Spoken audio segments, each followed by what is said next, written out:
इस वीडियो में हम लोग एडिटोरिया करंट अफेयर्स के प्रैक्टिस सेट 4 को करेंगे। इससे पहले हमने 1, 2 और 3 को कर लिया है, तो अगर आपने नहीं देखा है तो ज़रूर उसको देख लेंगे। बहुत ही महत्वपूर्ण करंट अफेयर्स इसमें डिस्कस किए गए हैं दोस्तों। तो चलिए हम स्टार्ट करते हैं आज के पहले प्रश्न के साथ। आज का पहला प्रश्न है, 18 अगस्त 2022 को किस देश के साथ भारत के राजनयिक संबंधों के 75 वर्ष पूरे होने के उपलक्ष्य में एक डाक टिकट को जारी किया गया है? तो अभी दोस्तों हाल ही में भारत और मिस्र के राजनयिक संबंधों के 75 वर्ष पूरे हो गए हैं और इसलिए यहाँ पे एक स्मारक डाक टिकट भी जारी किया गया है। और साथ ही में दोस्तों 26 जनवरी पे यानी गणतंत्र दिवस के अवसर पे भारत के अतिथि होंगे मिस्र के राष्ट्रपति। तो आप एक बार उनका नाम बताएंगे कमेंट बॉक्स में कि मिस्र के राष्ट्रपति का नाम क्या है, जो कि गणतंत्र दिवस के भारत के अतिथि रहेंगे। चलिए नेक्स्ट प्रश्न देखते हैं। भारत सरकार की विभिन्न मंत्रालय, विभागों, एजेंसियों के सभी पुरस्कारों को एक मंच पर लाने के लिए सरकार द्वारा कौन सा पोर्टल लॉन्च किया गया है? यहाँ पे सरकार के द्वारा राष्ट्रीय पुरस्कार पोर्टल लॉन्च किया गया है। इसके माध्यम से जो भी मंत्रालय हैं, विभाग हैं, एजेंसियां हैं, इन सभी के पुरस्कारों को एक ही मंच पे लाया गया है।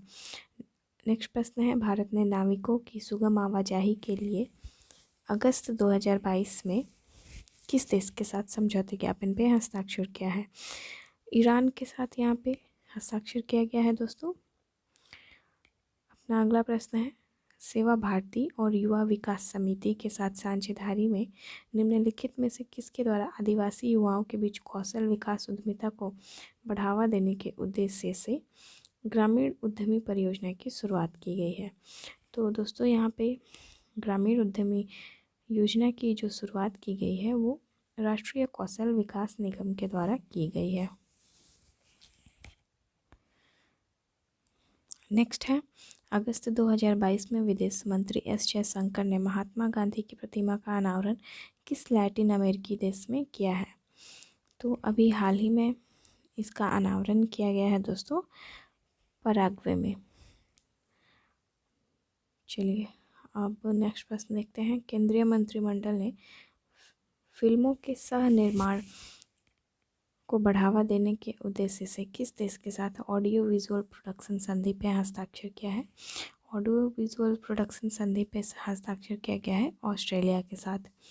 नेक्स्ट है, नवीनतम नेचर इंडेक्स 2022 में किस विश्वविद्यालय को भारतीय विश्वविद्यालयों में पहला शैक्षणिक क्षेत्र के सभी संस्थानों में 16वां स्थान दिया गया है? दोस्तों यहाँ पे 16वां स्थान दिया गया है हैदराबाद विश्वविद्यालय को। नेक्स्ट प्रश्न है,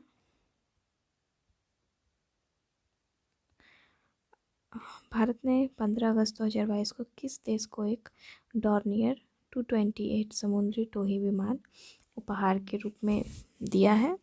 यह दिया गया है श्रीलंका को। Option number C right answer हो जाएगा। नेक्स्ट प्रश्न है, अगस्त 2022 में डीआरडीओ के अध्यक्ष के रूप में किसे नियुक्त किया गया है?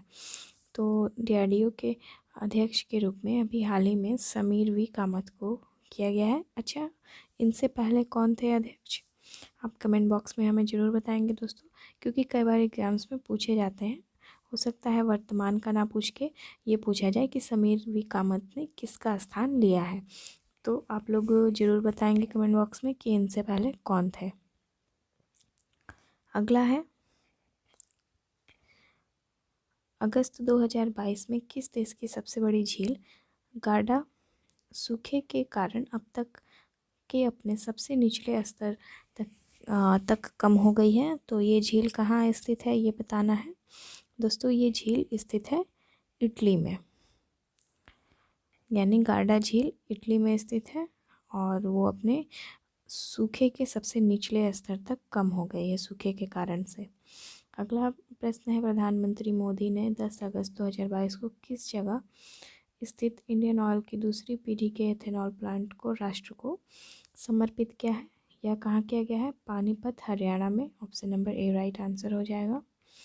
अब नेक्स्ट प्रश्न हम देखते हैं।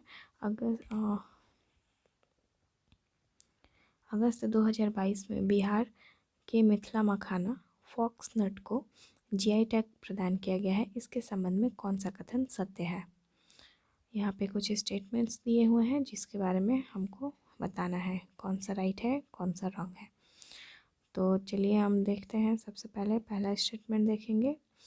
यहाँ पे पहला स्टेटमेंट दिया हुआ है, बिहार में भारत के कुल मखाना या फॉक्सनट आपूर्ति का 80% का उत्पादन होता है।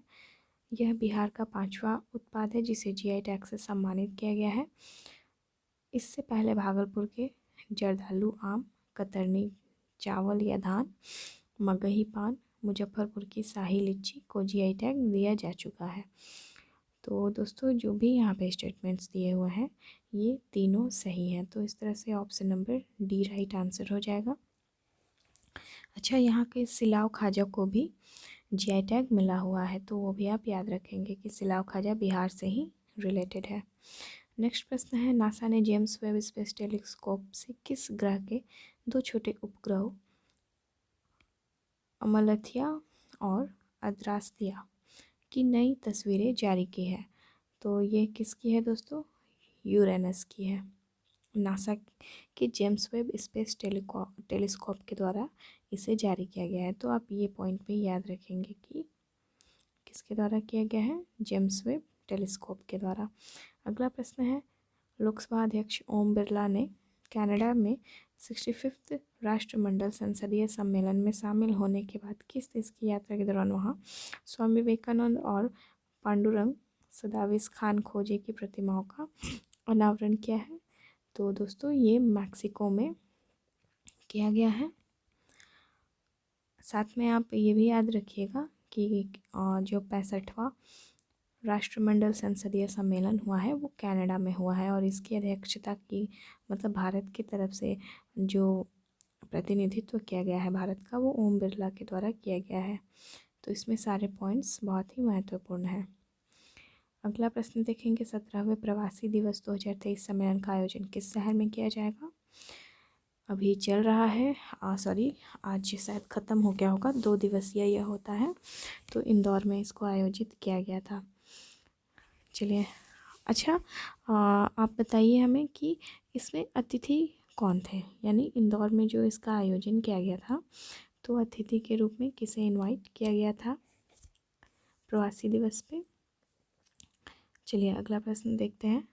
हाल ही में 2 दिवसीय राष्ट्रीय सुरक्षा रणनीति सम्मेलन 2022 का आयोजन कहाँ किया गया, जिसका उद्घाटन गृह मंत्री अमित शाह के द्वारा किया गया? तो दोस्तों जो इसका उद्घाटन किया गया है उसे न्यू दिल्ली में किया गया है। तो इस तरह से यहाँ option number C right answer हो जाएगा। नेक्स्ट प्रश्न देखेंगे, हाल ही में किस राज्य में स्थित आदिवासी बाहुल मंडला जिला कार्यात्मक रूप से साक्षर जिला बन गया है? तो हमने कल ही देखा था दोस्तों, कल या परसों शायद, कि जो वो वाले सेट में मैंने आपको बताया था कि मध्य प्रदेश का जो मंडला जिला है वो पूरी तरह से कार्यात्मक रूप से साक्षर हो गया है। चलिए अब अगला प्रश्न देखते हैं। आज़ादी की 75वीं वर्षगांठ के मौके पर भारतीय सेना के कुत्ते डैश को राष्ट्रपति द्रौपदी मुर्मू द्वारा मरणोपरांत वीरता पुरस्कार मेंशन इन डिस्पैच से सम्मानित किया गया है। मेंशन इन डिस्पैच से किसे सम्मानित किया गया है दोस्तों? अभी हाल ही में एक्सेल को सम्मानित किया गया है। Option number A right answer हो जाएगा। हमारा अगला प्रश्न है, राज्य सरकार के स्वामित्व वाली पहली ऑनलाइन टैक्सी सेवा किस राज्य में शुरू की गई है? तो ये शुरू की गई है केरल में दोस्तों।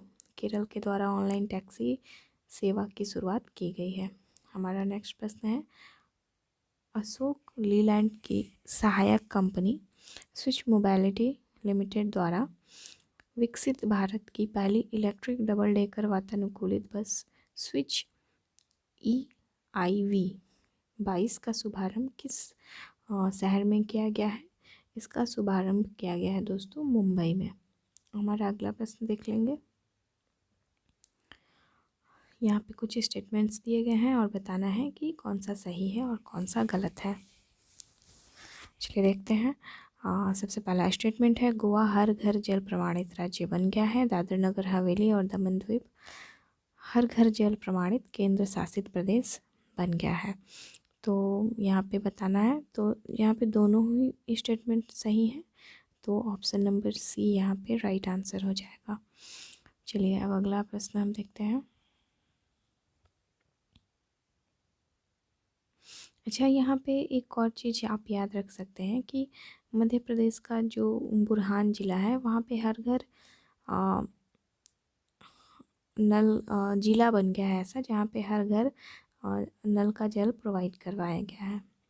चलिए नेक्स्ट प्रश्न देखते हैं। अगस्त 2022 में निम्नलिखित में से किस कंपनी ने हरित ऊर्जा और पर्यावरण प्रबंधन के लिए प्रतिबद्धता की दिशा में एक उत्कृष्ट कदम के तहत राजस्थान के संचोर में गोबर से संपीड़ित बायोगैस परियोजना की शुरुआत की है? इसे किसके द्वारा किया गया है?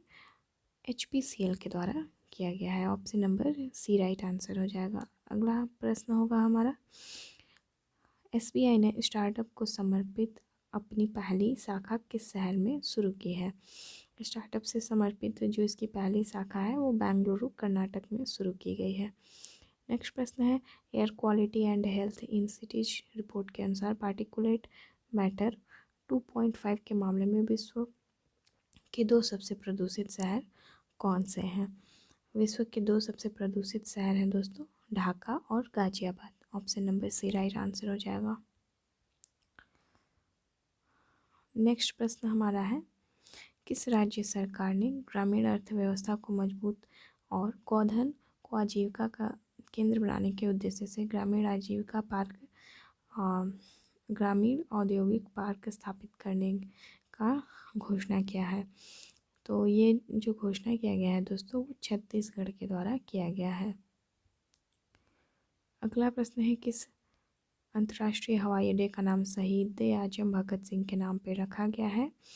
इसका नाम रखा गया है चंडीगढ़ अंतर्राष्ट्रीय हवाई अड्डा, यानी ऑप्शन नंबर यहाँ पे बी राइट आंसर हो जाएगा। नेक्स्ट प्रश्न है, 21 से 23 अगस्त के मध्य 11वीं राष्ट्रीय बीज कांग्रेस का आयोजन कहाँ किया गया, जिसका उद्घाटन केंद्रीय कृषि मंत्री के द्वारा किया गया? दोस्तों ये जो हुआ है ना वो ग्वालियर में किया गया है। Option number A right answer होगा। अगला प्रश्न देखेंगे, सोफिया बुल्गारिया में आयोजित अंडर-20 विश्व कप कुश्ती चैंपियनशिप में स्वर्ण पदक जीतने वाली पहली भारतीय महिला पहलवान कौन बनी है?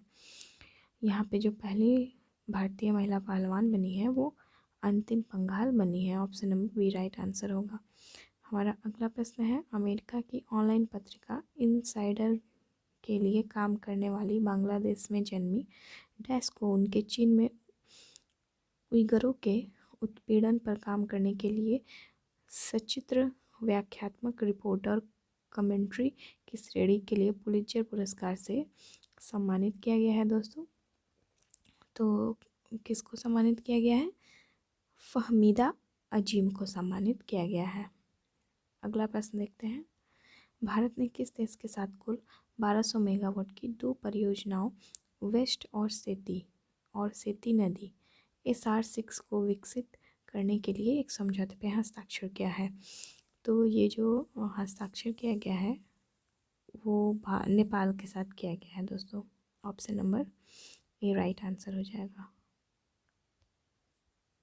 चलिए नेक्स्ट प्रश्न देखते हैं, अगस्त 2022 में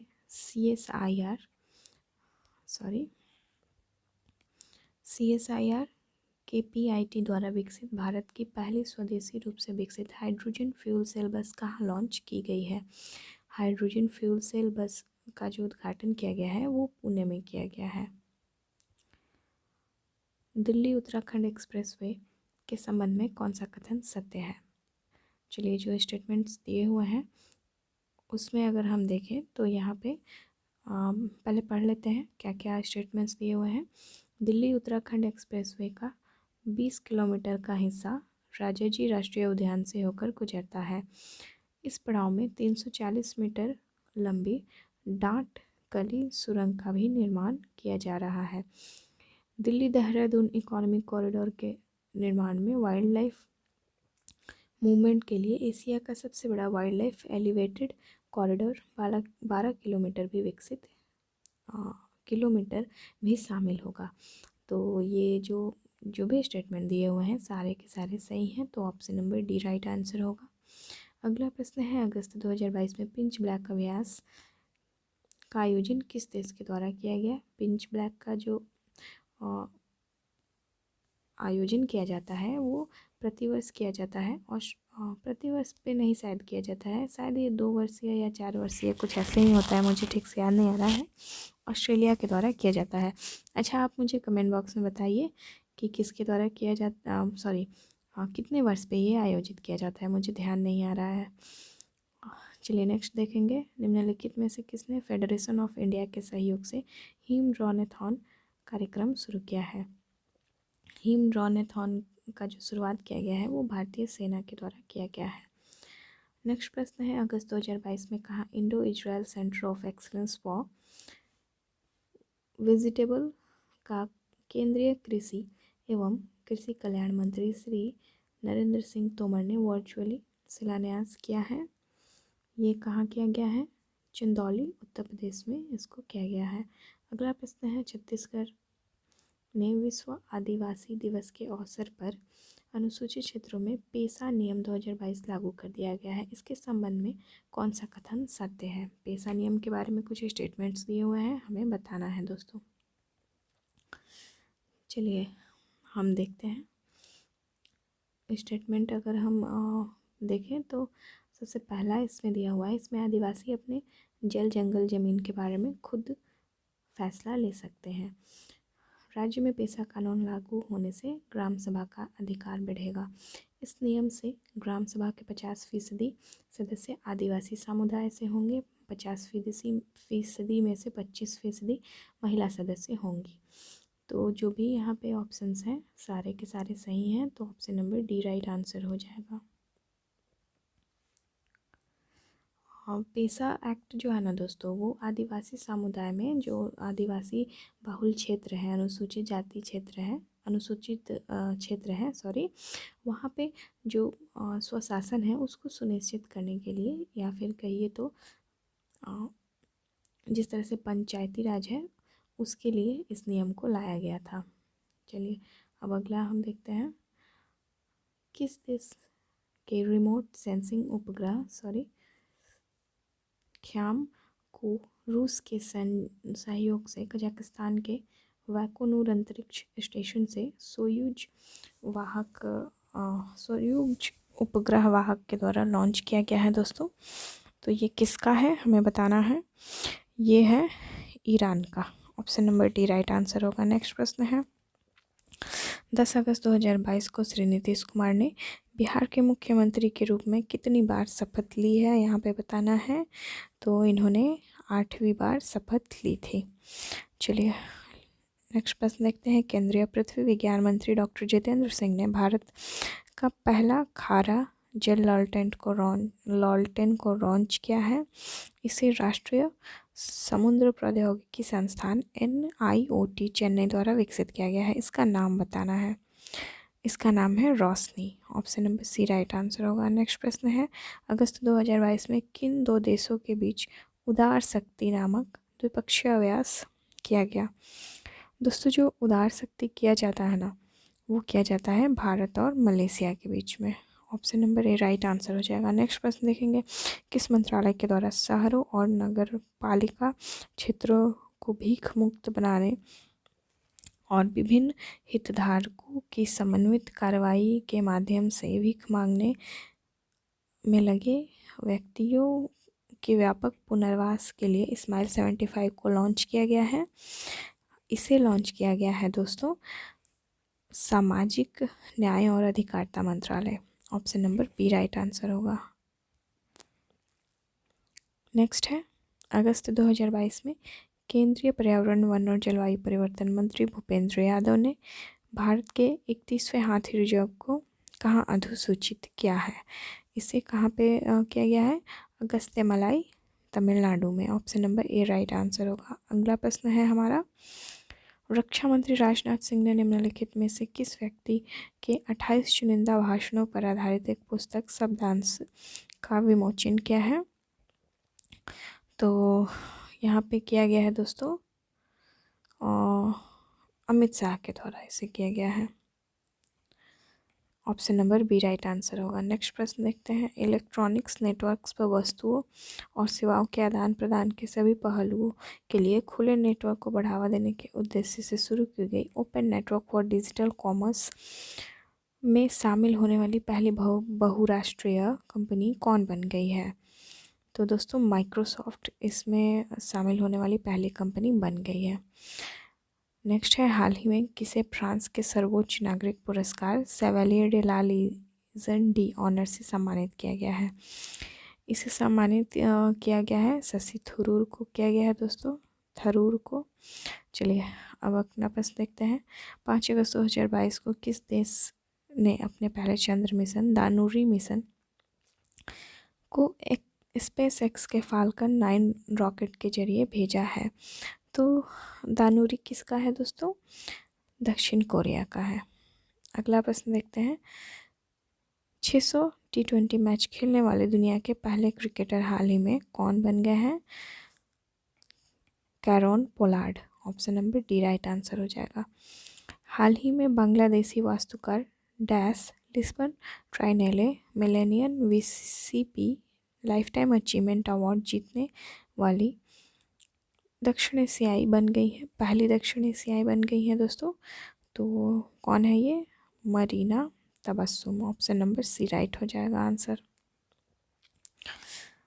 अगला प्रश्न है, विकेट कीपर बल्लेबाज ऋषभ पंत को किस राज्य के राज्य ब्रांड एम्बेसडर बनाया गया है? तो कहाँ बनाया गया है दोस्तों? Uttarakhand. Option number C right answer होगा। नेक्स्ट प्रश्न है, मानवता की सेवा के क्षेत्र में योगदान के लिए लद्दाख के सर्वोच्च नागरिक सम्मान डिपाल आरिंजिम डस्टन पुरस्कार से किसे सम्मानित किया गया है?